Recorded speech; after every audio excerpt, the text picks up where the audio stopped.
¿Es terapia hormonal?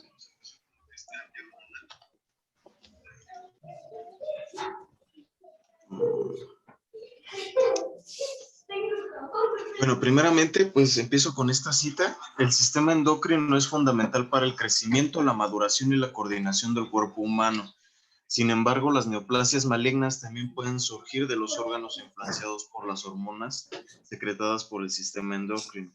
¿Sale? Entonces, entre estas neoplasias malignas, las más estudiadas son el cáncer de mama y el cáncer de próstata. La terapia hormonal contra el cáncer va a tener como características que es un tratamiento sistémico porque las hormonas van a circular por todo el cuerpo como todos sabemos. Algunos tipos de cáncer van a depender de las hormonas para crecer y va a tener como uso tratar ciertos tipos de cánceres para detener y desacelerar su crecimiento, así también aliviar los síntomas relacionados con ciertos tipos de cáncer. ¿Cuáles van a ser sus objetivos principales? Pues evitar que el cuerpo produzca la hormona, evitar que la hormona se adhiera a las células cancerosas y también alterar la hormona para que no funcione como ésta debería. Ahora, para esto se van a requerir medicamentos moduladores adictivos, dado que pues, los tumores dependen de receptores específicos de hormonas esteroideas, como el receptor de estrógeno, que es de los más importantes, el receptor de progesterona y el receptor de andrógenos.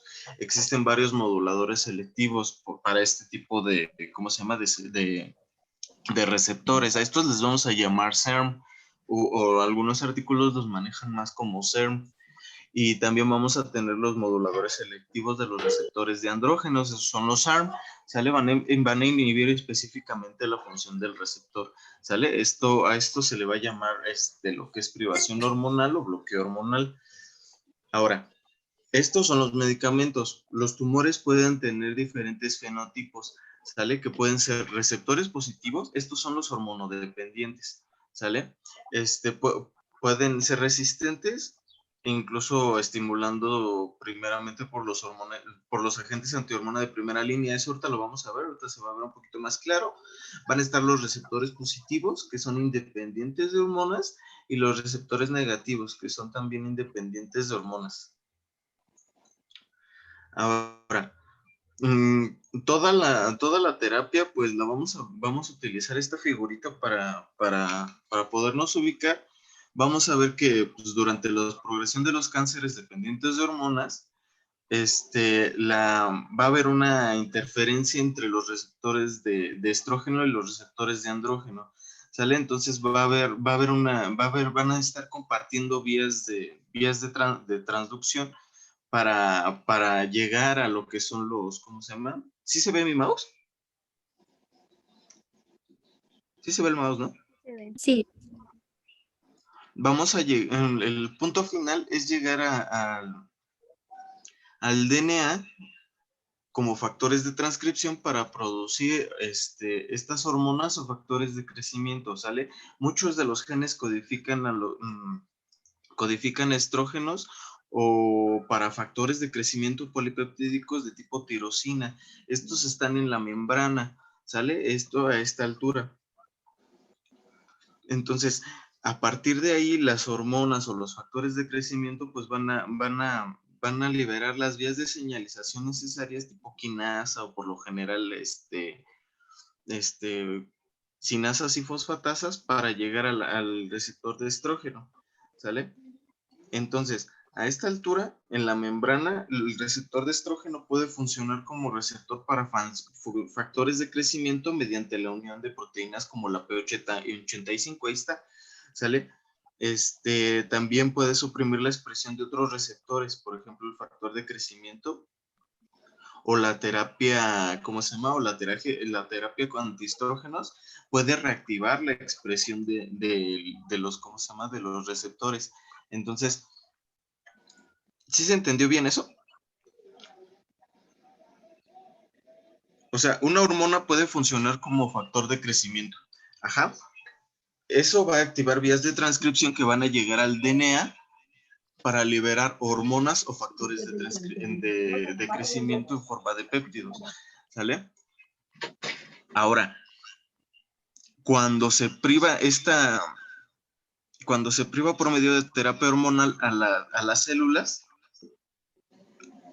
como esto funciona por feedback, va a disminuir la estimulación, entonces la producción se va a ver se va a ver aumentada, eso por mero mecanismo celular. Algo más conocido de estos nombres que se ven en la imagen, por ejemplo, está el HER2-Neu, que se asocia con fenotipos de peor pronóstico en los cánceres de mama, ¿sale? Porque lo que hace es que promueve la regulación a la baja del receptor de estrógenos. Entonces convierte a las células cancerosas en dependientes de estrógenos a dependientes de estrógenos. ¿Sí se entendió?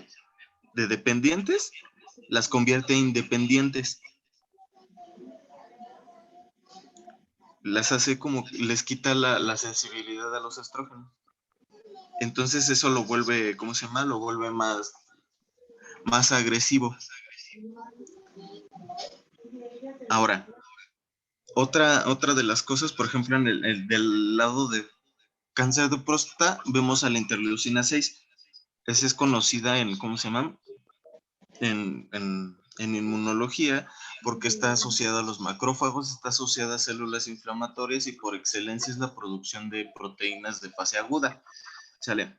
Entonces, va a estar relacionada con el crecimiento de cáncer de mama y próstata, porque les va a brindar la resistencia hormonal a través de su interacción con proteínas como TKR y otras vías de señalización, ¿sale? Entonces los niveles séricos de interleucina 6 pues van a estar elevados en los pacientes con cáncer de próstata. También, pues lo que es la interleucina 6 va a facilitar la formación de metástasis, metástasis óseas, tanto en cáncer de mama como en el cáncer de próstata. ¿Por qué? Porque la interleucina 6 estimula los osteoclastos. En el cáncer de mama aumenta la actividad de la aromatasa intracelular, esto independientemente de que se le dé tamoxifeno. Ahorita vamos a conocer el tamoxifeno. Ajá. En el cáncer de próstata también es un regulador no esteroideo, ¿sale? Entonces, ¿cómo se llama? Del receptor de estrógenos, de andrógenos. Entonces, en un principio va a favorecer la formación de una hiperplasia maligna, bueno, hiperplasia benigna, y conforme se va acumulando la interleucina 6 va siendo cada vez más resistente a los hormonalmente hablando al tumor. ¿Sí se entendió eso?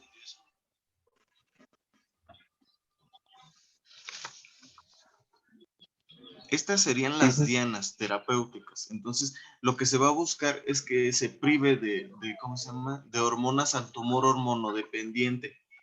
Pero debemos ver que los tumores también tienen mecanismos que van a crear resistencia y eso les va a dar un peor pronóstico, ¿sale? Y de ahí viene lo de HER2-Neu y viene lo de diferentes marcadores. Ahora, ¿qué tipos de hormonoterapia vamos a tener? Para el cáncer de seno vamos a tener los inhibidores de la aromatasa, como el exemestano, ¿Cáncer de seno? ¿sale? Te había hecho correcciones en tu presentación, ¿no? Sí. ¿No lo corregiste? Sí, las hice. Nada más esta no la vi. Sí, el término correcto es cáncer de mama. Le puse cáncer de seno, pero el término correcto es cáncer de mama. ¿Sale? Entonces, para ellos vamos a tener inhibidores de la aromatasa, como el exemestano. Ajá. Vamos a tener moduladores selectivos de receptores de estrógeno, como lo que es el tamoxifeno.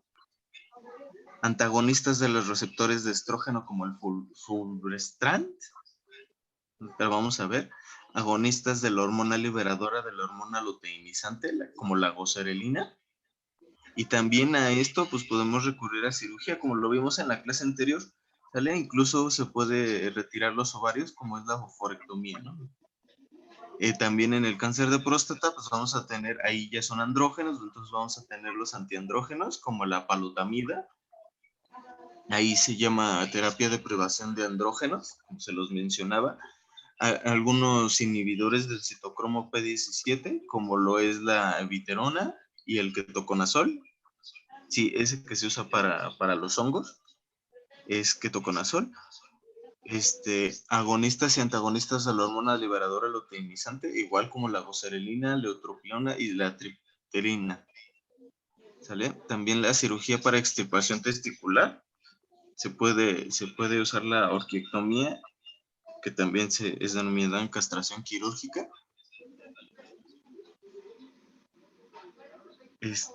Para el caso del cáncer de endometrio se utilizan progestinas como el acetato de medroxiprogesterona o el acetato de megestrol. También podemos utilizar moduladores selectivos de los receptores de estrógeno, los SERM, que ya les había mencionado, como tamoxifeno y raloxifeno. Ahora, también agonistas liberadores como la goserelina, que ya habíamos hablado, inhibidores de la aromatasa como el letrozol y anastrozol. Y ya para otros tipos de cáncer, como el suprarrenal, pues ya ahí se utilizan adenolíticos como el mitotano, antagonistas de los receptores de estrógeno igual como fulvestrant y moduladores selectivos de los receptores como tamoxifeno. Entonces, a todo esto, pues vamos a ver que las progestinas, pues vamos a ir en ese orden. Entonces, las progestinas, el tratamiento es el principal tratamiento hormonal para el cáncer de endometrio. Se utiliza progesterona o medicamentos similares.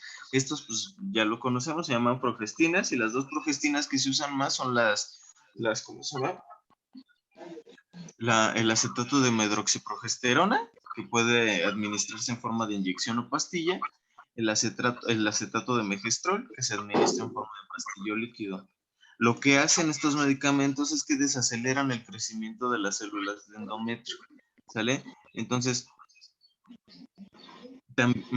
estos se utilizan para el caso de mujeres con cáncer de endometrio que quieran quedar embarazadas en el futuro, aunque todavía, pues, este tipo de terapias todavía no se afinan. De hecho, como les decía, los más estudiados son el cáncer de mama y el cáncer de próstata.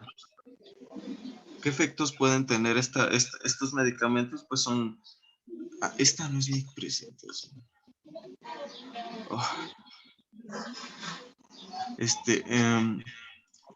Sensaciones repentinas de calor, diaforesis, aumento de peso, aumento o exacerbación de la depresión, hiperglucemia en pacientes con diabetes y trombosis, aunque es poco común. Algunas veces, pues también la hiperplasia endometrial y los cánceres endometriales, pues pueden tratar con lo que es el Mirena, que es el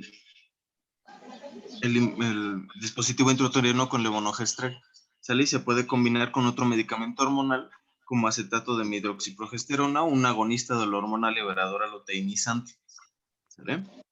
Entonces a este punto llegamos al fulvestrant, ¿sale? Pues en sí solo es para tratar cáncer de mama avanzado que no ha sido tratado con otra terapia hormonal. Otra vez aquí.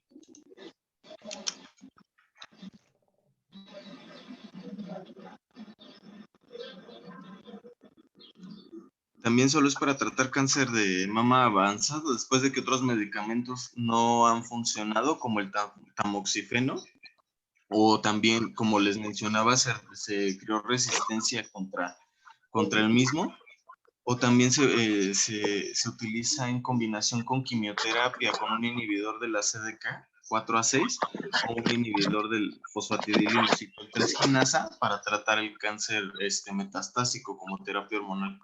Esto ya que se probaron otros tratamientos. ¿Qué va a hacer? Pues bloquea y daña los receptores del estrógeno, ¿sale? Lo que hace, nada más se puede utilizar en mujeres posmenopáusicas. Por lo regular, se administran 500 miligramos una vez al mes. ¿Sale? Pero después de la primera administración de 500 miligramos, a las 2 semanas, se le da otra dosis de 500 miligramos de fulvestrant. Esto pues porque es un antagonista competitivo del receptor de estrógenos, ¿sale? Entonces se va a parecer al estradiol y va a bloquear ¿cómo se llama? Las acciones tróficas sin ser agonista parcial. ¿Qué quiere decir? O sea, sí se va a pegar, va a ser antagonista total y no le va a dar ninguna oportunidad al receptor de activarse. Vemos que algunos medicamentos, aunque son antagonistas, pueden funcionar como agonistas parciales. Entonces el fulvestrant tiene esa característica. Ahora, el tamoxifeno, pues como lo vemos, que es usado en casi todos los tipos de cáncer. El objetivo de su terapia es prevenir que cualquier estrógeno en el cuerpo estimule el crecimiento de las células cancerosas. ¿Cómo le va a hacer? Pues se va a fijar en el receptor de estrógenos y va a causar un cambio conformacional. Entonces, como vimos, la expresión de genes dependientes de estos receptores pues va a quedar bloqueada y alterada. Entonces, como resultado final, pues va a haber una reducción de la actividad de la DNA polimerasa, no va a haber traducción, la traducción esperada que tendría una expresión dependiente del receptor de estrógeno. El tamoxifeno pues se aplica alrededor de 20 a 40 miligramos al día, entre 10 y 20 miligramos 2 veces al día.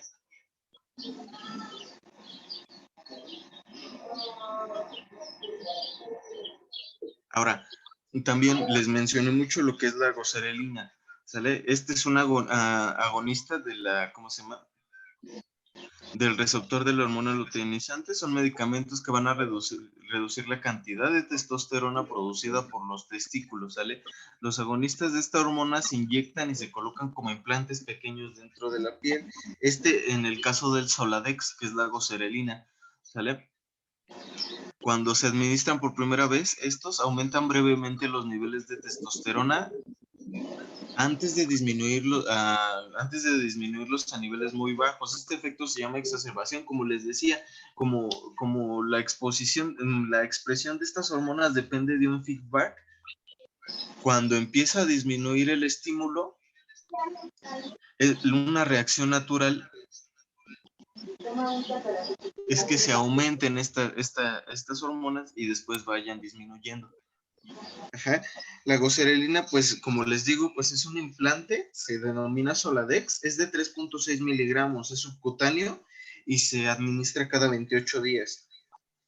Puede ser también de 10.8 miligramos y ya en este caso pues se administra ya cada 12 semanas, aunque no se administra ni en mujeres ni en niños. Nada más el de 3.6 miligramos.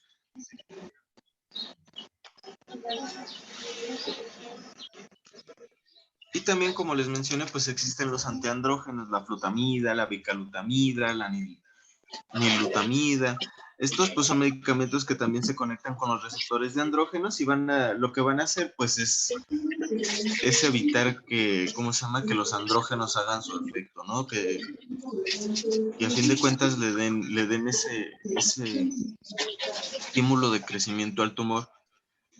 Se llaman propiamente dichos antagonistas de los receptores de andrógenos, y un antiandrógeno puede agregarse al tratamiento si la orquiectomía, un análogo o antagonista de la LHRH, ya no es eficaz por sí solo. Entonces, como vemos, pues la resistencia del tumor a la hormona va a estar creciendo, va a estar en aumento, aunque no siempre, pero estos mecanismos de resistencia van a ir en aumento, entonces se va a hacer cada vez más insensible, hormonalmente hablando, el tumor. Entonces estas terapias pues tienen su aplicación, pero no son como que de batalla, porque van a perder efecto. Y sería todo. ¿Quedó una duda? Yo siento que se cortó mucho, pero creo que es mi internet.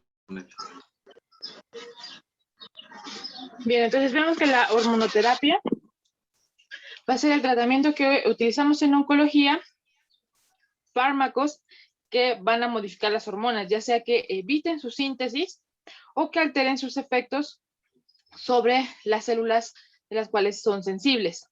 Y con esto, la finalidad es frenar el crecimiento de esos tumores dependientes de hormonas.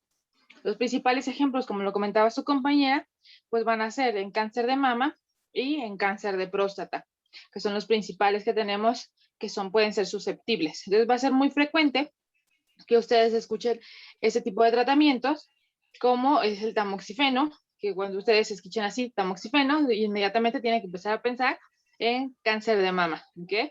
O como la ciproterona o la flutamida, tienen que pensar en cáncer de próstata, ¿ok? También, como lo comentaba su compañero, algunos tipos de neoplasias en el endometrio que pudiera ser sensible a estrógenos, también es donde podemos ocupar terapia hormonal, como lo comentaba su compañero, como la medroxiprogesterona, ¿okay? en endometrio. Entonces son de los ejemplos que podemos tener como manejo de hormonoterapia. Y también otro punto importante que comentaba su compañero, la castración también la podemos llegar a ocupar porque finalmente no se inhibe al 100% la producción. Entonces, en casos extremos, lo que se puede hacer es justo una oforectomía, como comentaba su compañero, o como tal, pues ya la orquiectomía, que básicamente es una castración quirúrgica y con los medicamentos lo que tratamos de favorecer es una castración química. Muy bien. Entonces, ¿está Alejandro Martínez?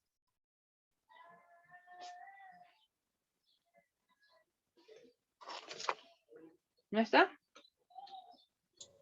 No, no está. Creo que no. Ok. Entonces, Brenda Yasmín, ¿puedes iniciar con la presentación de quimioterapia?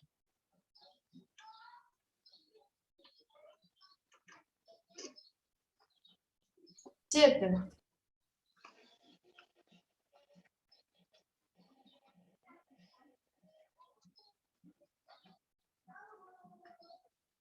Permítame tantito.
¿Ya saben?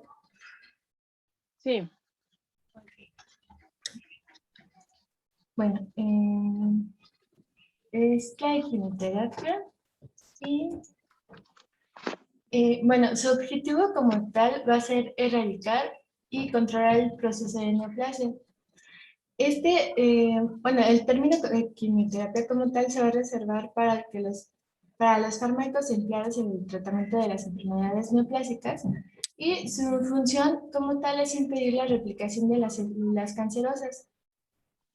Y bueno, el primero en definir el término quimioterapia fue el médico y microbiólogo alemán Ehrlich. Y bueno, los mecanismos de acción antineoplásicos va a erradicar, bueno, si le ponen atención al ciclo celular, puede actuar en cualquiera de las fases, ya sea G1, M o S, menos en G0, que es cuando como que se apaga la función ya no se está replicando, entonces va a ser muy difícil que la quimioterapia funcione cuando las células se encuentran en este estado. No, siguiente. Es muy importante recordar ciclo celular. Luis Osvaldo, háblanos acerca del ciclo celular. ¿En qué consiste el ciclo celular? ¿Cuántas fases tiene? ¿Cómo se divide?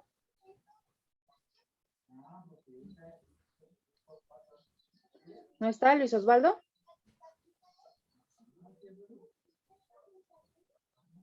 No, no está. Karen Sainet.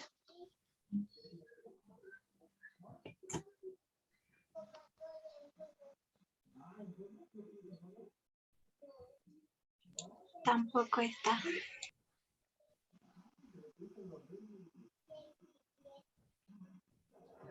Úrsula Castellanos.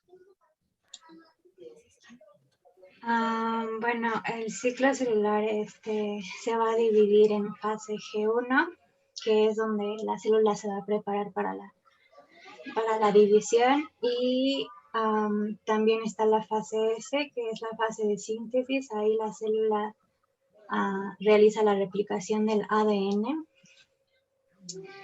y ya que lo hace, después va a entrar a fase G2, que es donde se va a condensar el material genético y se prepara para su división.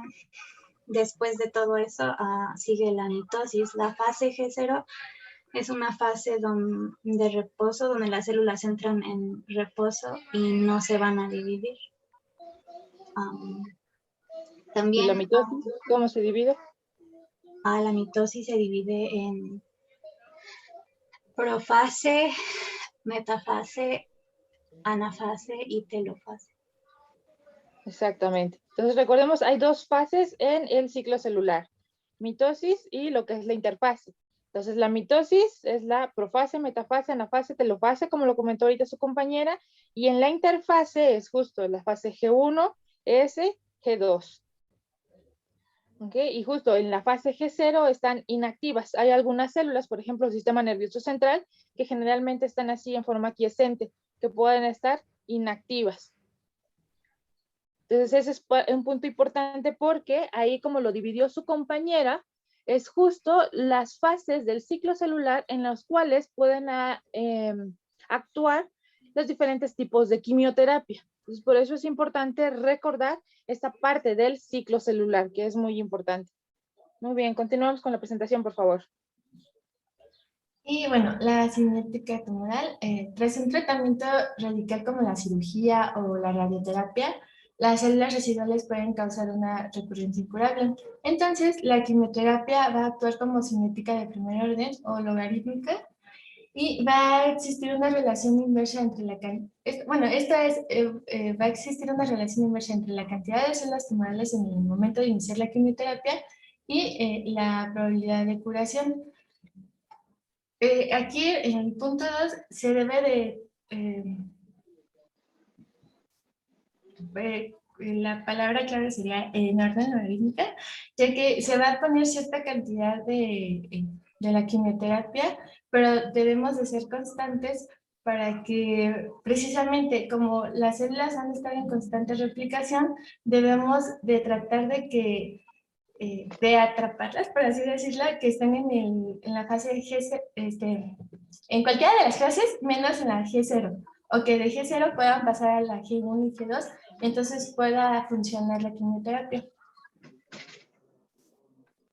Y resistencia a fármacos, bueno, la resistencia va a ser un proceso en donde va a intervenir a los mecanismos propios de la célula.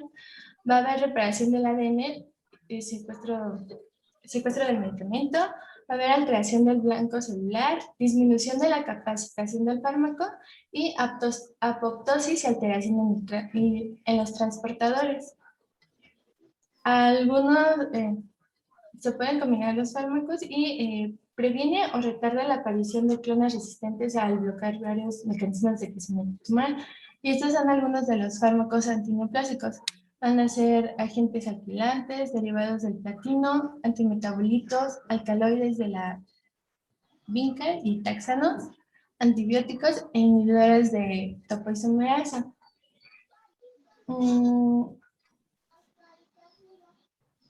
Y las modalidades terapéuticas.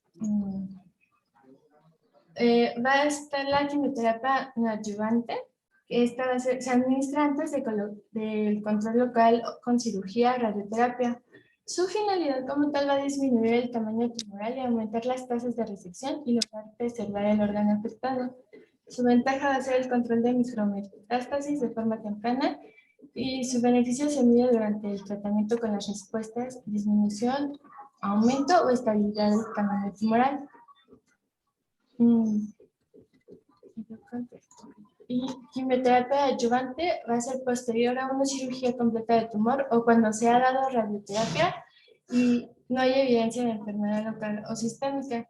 Su finalidad va a ser eliminar las posibles micrometástasis y reforzar el control local para reducir el riesgo de recurrencia local o sistémica. Su beneficio, medir beneficio es su tasa de supervivencia global y libre de recurrencia.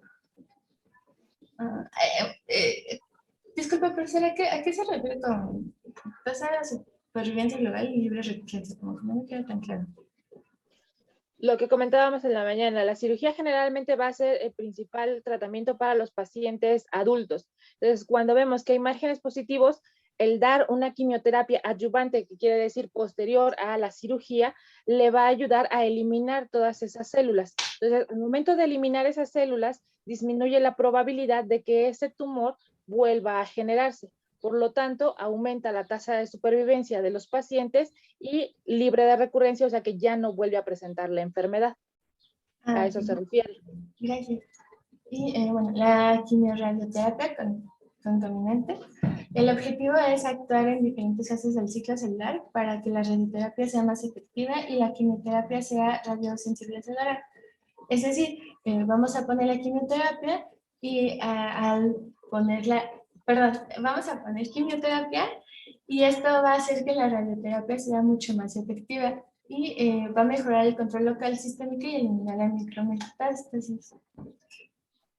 La quimioterapia de inducción, el tratamiento inicial en pacientes con un tumor avanzado que no puede tratarse con terapéutica.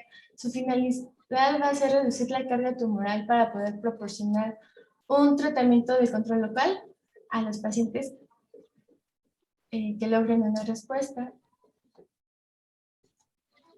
Y la quimioterapia paliativa para enfermedad avanzada y metastásica en la que la curación es posible, su finalidad es mejorar la calidad de vida, disminuir los síntomas como dolor, mejorar el estado funcional y producir respuestas objetivas en el sitio de actividad tumoral. Su beneficio va a ser tasa de supervivencia global y libre de progresión. Y si hay respuesta, se puede optar por una metastasectomía. Y la clasificación de los agentes de quimioterapia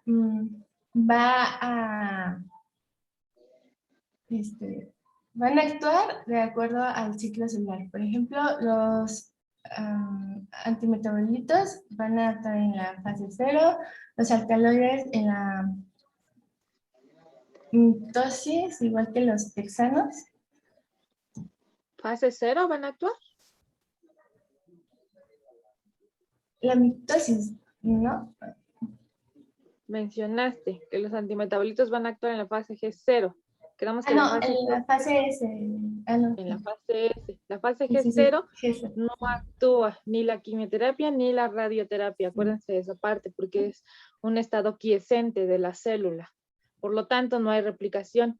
Y quedamos que estos tratamientos se ocupan principalmente en las células de rápida replicación. Continuamos.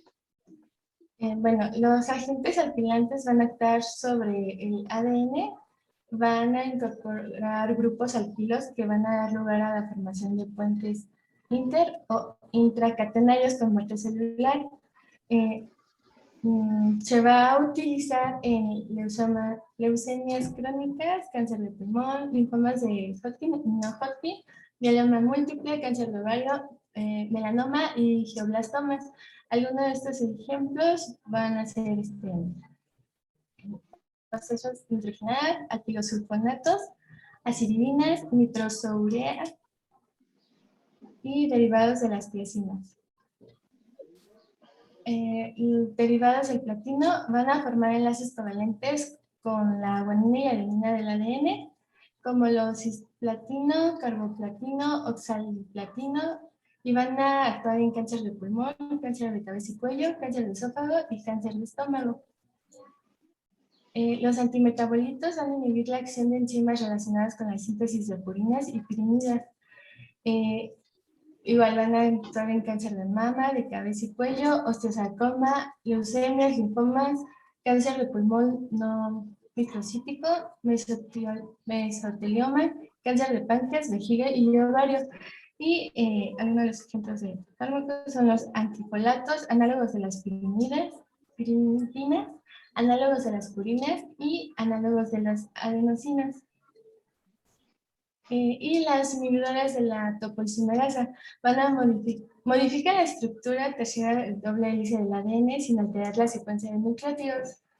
Y sus ejemplos son las antraciclinas, epipodopilotoxinas, derivados de las captotricinas y antinosina B. Y los agentes que interaccionan con los microtúbulos van a ser los alcaloides de la vinca, texanos y análogos de la epotilonas. Van a funcionar en neoplasias hematológicas, linfomas, sarcomas de partes blandas, carcinoma microcítico de pulmón, cáncer de vejiga, testículos, cervix, ovario y cabeza y cuello. Ahora hablemos de la toxicidad. La toxicidad, los agentes quimioterapéuticos, a pesar de tener un mecanismo de acción, hasta cierto punto van a ser inespecíficos y no van a ser capaces de discriminar entre una célula normal a una célula de alta replicación, como lo es una célula cancerosa. Y los tejidos más afectados van a ser la médula ósea y las mucosas. Entonces, estos se van a dividir, van a clasificarse, van a tener una clasificación de severidad. Esto va a ser la toxicidad de los fármacos y se van a dividir en 5. El grado 1 va a ser la toxicidad más leve, va a tener síntomas muy leves o ausentes y solamente el médico en cuestión va a se va a dar cuenta de que está habiendo una toxicidad de estos fármacos y pues no se hace ninguna intervención. El grado 2 va a ser una toxicidad moderada y los síntomas van a ser evidentes para el paciente, pero como tal no van a interferir en las actividades diarias de este, y la intervención va a ser mínima o local para manejar solamente los síntomas. Hablando de un grado 3, va a ser una toxicidad severa. Estas condiciones, va a ser condiciones médicamente significativas, pero no ponen en riesgo la vida del paciente. Sí va a haber interferencia en sus actividades diarias, va a ser molesto por los síntomas, y si es necesario, pues para contrarrestar estos síntomas, pues se lleva a hospitalización. El grado 4 va a ser una toxicidad peligrosa, consecuencias que van a poner en riesgo la vida del paciente y tiene que haber una intervención urgente. Y pues ya el grado 5, pues ya está relacionada con la muerte. Eso van a haber efectos adversos de los fármacos.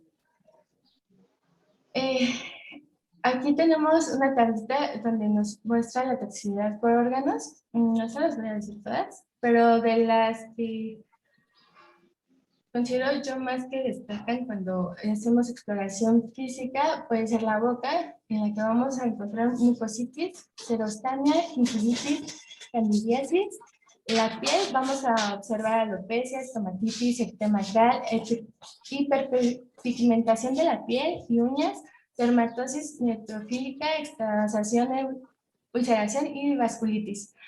Y en la ocular vamos a encontrar maculopatía, queratitis, diaplopía, visión borrosa, epífora, fotofobia, hemorragia retiniana, papiledema y edema conjuntival.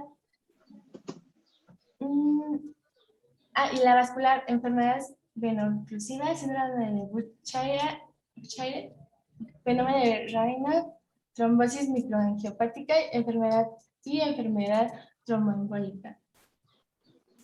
Ya después revisan esa tablita. Y la inmunoterapia. Van a existir varios tipos de inmunoterapia, dentro de los que se encuentran los anticuerpos monoclonales, inmunoterapia no específicas, terapia con virus oncolíticos, terapia con células T y vacunas contra el cáncer. La inmunoterapia puede funcionar de la siguiente manera: detiene o retrasa el crecimiento de las células tumorales, van a impedir que el cáncer se disemine a otros sitios del cuerpo y ayuda al sistema inmunológico a destruir las células tumorales. Y lo que va a hacer es como estimular al sistema inmune a que mismo cree defensas y puedan actuar de forma natural para combatir el cáncer. Ya corresponde a el siguiente tema, que son otros tratamientos. Otros tratamientos, justo vamos a ver lo que son las terapias blanco y lo que son anticuerpos monoclonales, vacunas específicas que se están tratando de hacer contra el cáncer. Eso ya corresponde al siguiente tema de otros tratamientos. Ok, entonces esto ya no lo digo. Sí, no. Va, entonces ya termino. Ajá, exactamente. Nada más de quimioterapia es básicamente lo que tenemos ahorita para el tratamiento del cáncer. Hay nuevas terapias que seguramente ya cuando alguno de ustedes decida ser oncólogo, les tocará vivir toda esa era de la terapia blanco, que sería lo ideal, poder encontrar un tratamiento específico para poder eliminar nada más la célula maligna. Como lo dijo su compañera, la quimioterapia no es selectiva, afecta a células en general, buenas y malas, porque justo células de rápida replicación, como lo comentábamos, células de piel, células de mucosas, todo tracto gastrointestinal, médula ósea, son células que habitualmente están en rápida replicación por las funciones que tienen. Entonces también se ven afectadas y de ahí pues los efectos secundarios que podemos tener con la quimioterapia. ¿Okay? Entonces es muy importante que ustedes tengan conceptos que nos acaba de comentar su compañera. Cuando escuchen una quimioterapia neoadyuvante, ¿qué es lo que van a pensar, Cristian Gustavo?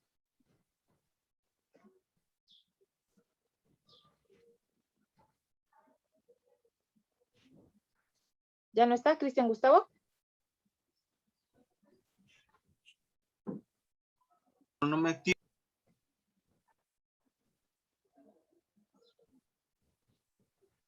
Brenda Allison. No está. Mariela Areli. Va a ser la que se administre antes de que se haga control local como cirugía o radioterapia. Va a ser antes de eso. Exactamente. Entonces va a ser, cuando hablemos de quimioterapia neoadyuvante, porque son términos que van a escuchar ustedes muy frecuentemente, ¿ok? Entonces, quimioterapia neoadyuvante antes de un tratamiento de control local. Por ejemplo, puede ser cirugía o radioterapia, ¿ok? Entonces, a eso nos referimos con quimioterapia neoadyuvante. Y cuando hablamos de quimioterapia adyuvante, Cristian Yair. Pues es una quimioterapia que se administra después de una cirugía, una resección de un tumor o después que se haya dado un tratamiento con radioterapia. Exactamente, entonces adyuvante posterior a un tratamiento. Efectivamente, lo que comentábamos, ¿no? Generalmente se busca realizar la cirugía, se trata de hacer una resección completa, pero si el patólogo nos dice hay márgenes positivos, quiere decir que todavía hay células, que muy probablemente el cirujano ya no veía más tumor, pero al momento de hacer el corte y el patólogo observa que hay células, los bordes están positivos. Y al estar positivos quiere decir que microscópicamente hay ahí implantes de ese tumor. Entonces, ya no es posible volver a entrar a una siguiente cirugía. Entonces, ¿qué es lo que hacemos? Damos tratamiento con quimioterapia para eliminar esas micrometástasis. Esa es la finalidad de la quimioterapia adyuvante, que generalmente utilizamos de manera muy frecuente. ¿Ok? Y cuando hablamos acerca de quimioterapia concomitante, Karina Marlene. Aquí se refiere a que se utiliza quimioterapia para ser radiosensibilidora y hacer que la radioterapia sea más efectiva.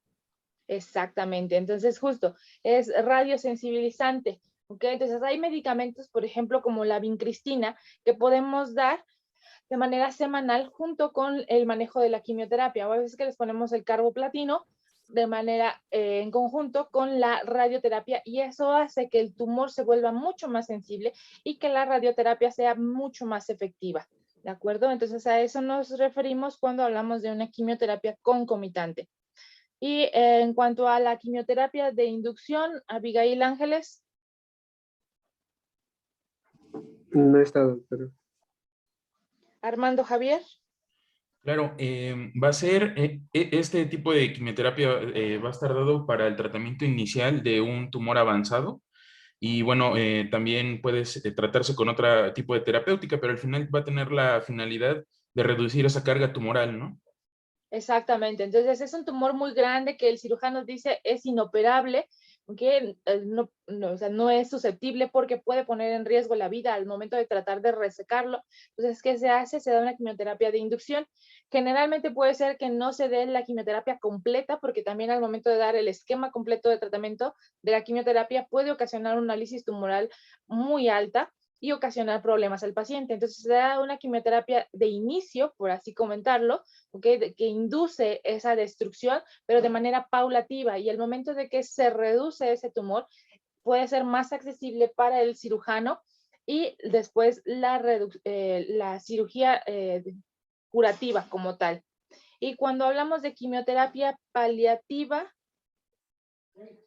Brenda Allison, no está, ¿verdad? Úrsula. Pues se refiere a la que se da para mejorar la calidad de vida del paciente, porque ya no es curativa, ya no se va a poder curar. Y pues va a tener como objetivo disminuir los síntomas como dolor o mejorar la función. Entonces vemos que tanto cirugía, radioterapia y quimioterapia se pueden utilizar cuando ya no hay una opción curativa para el paciente. Entonces, en este caso, que está ocasionando alguna comorbilidad, que podamos apoyarlo, se puede dar una quimioterapia. Es una quimioterapia con una dosis muy reducida, no tiene un intento curativo, pero al menos disminuye la tasa de crecimiento de ese tumor y por lo tanto mejora la calidad de vida del paciente. ¿De acuerdo? Entonces, esas son las modalidades de quimioterapia que ustedes pueden encontrar. Y como se dieron cuenta, o sea, hay muchísimas familias de fármacos de quimioterapia y actúan en diferente fase del tratamiento. Entonces, por eso a veces que pudieran llegar a escuchar el término de poliquimioterapia.